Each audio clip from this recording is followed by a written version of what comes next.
Hello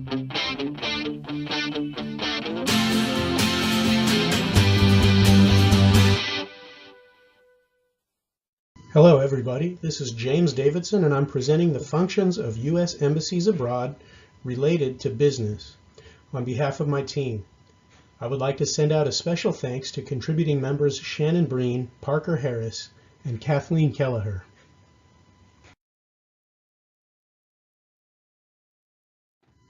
To start off, let's clarify a few definitions and review some basic history.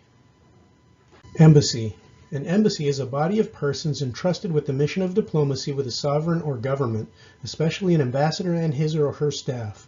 An embassy is typically located in the capital city and may have additional branches known as consulates in other cities.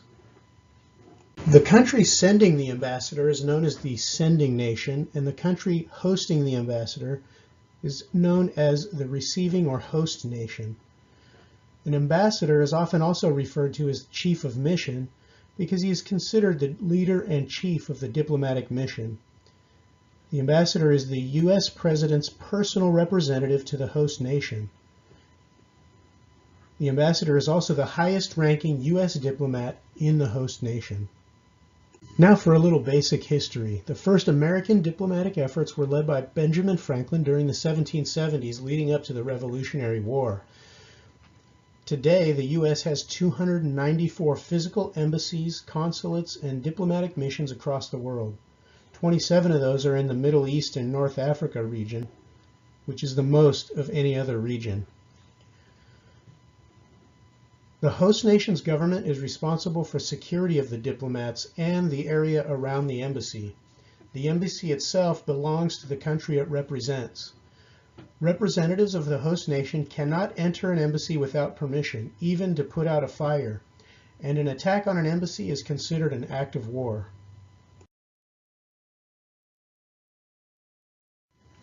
Go ahead and look over this slide, but I'll brief its contents during the next slide, which is an organizational chart of the basic structure of most embassies throughout the world. If you drill down a little further, you can see that there's one office that is particularly relevant to this course, which is the Economic Office. Often you'll see that all these offices under the Economic Office are not fully staffed in most embassies, but you can see how many areas this office would normally cover with respect to business and economics. You can see how many offices there are that the ambassador is responsible for, and each of those offices is responsible to report to the ambassador on any issues pertaining to their office. If you look at the org chart, you'll notice that all offices operate under the Department of State for the benefit of U.S. interests. Throughout the presentation, I would like for you to keep in mind that the stated mission of the U.S. Embassy is to 1. Protect the interests of the United States, and 2. Protect the citizens of the United States. And coincidentally, since international business is a U.S. interest, the U.S. Embassy provides support services to help U.S. businesses abroad to thrive. Each office under the ambassador operates under the authority of the ambassador and keeps the ambassador abreast of all critical matters under that office. They also assist U.S. citizens who travel or live there, assist host nation citizens who wish to travel to the U.S., promote and market the U.S. to the host nation, analyze the political and economic status of the host nation, and sponsor educational, cultural, and professional exchanges. The economic officer is specifically responsible for business support to U.S. interests, trade policy and programs, defense trade controls, USAID, small business interests, contractor registration, and federal business opportunities.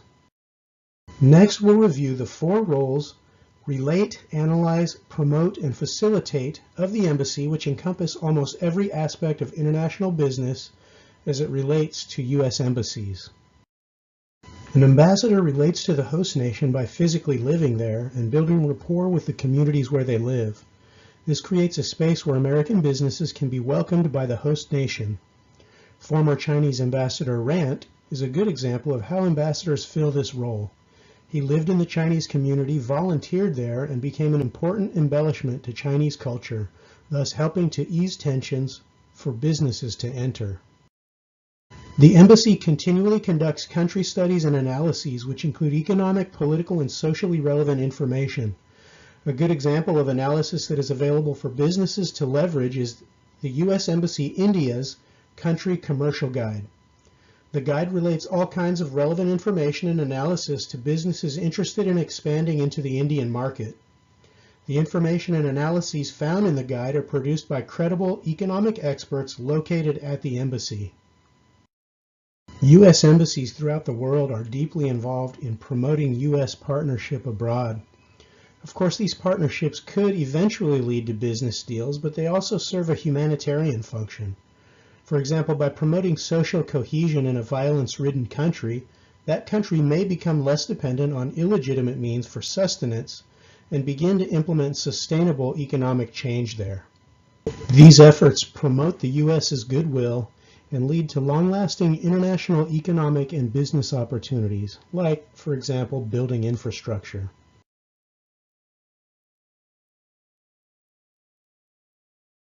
U.S. embassies provide all kinds of valuable resources which facilitate conducting international business.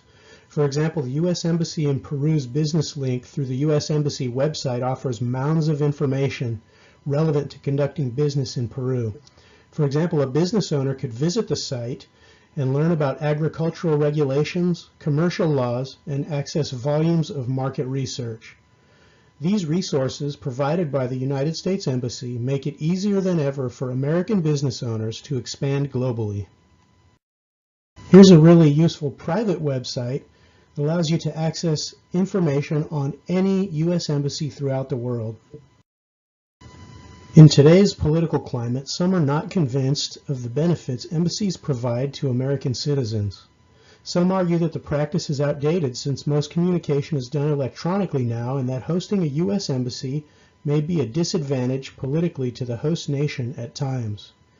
Nevertheless, based on our research and experience, we have found that the benefits of the U.S. Embassy outweigh the risks because U.S. embassies facilitate real, tangible, and meaningful relationships with host nation partners. Prospective international business leaders value person-to-person relationships and networks. Because of this and the other reasons we've discussed, we conclude that U.S. embassies provide valuable social, economic, political, and security resources for American businesses to thrive abroad. So remember that overall, the stated mission of the U.S. Embassy is 1, to protect the interests of the United States, and 2, protect the citizens of the United States. But now you know, the U.S. Embassy serves many roles for American businesses abroad. As analyst, promoter, mediator, and facilitator, U.S. embassies strengthen international relationships which empower American businesses with tools for successful international transactions.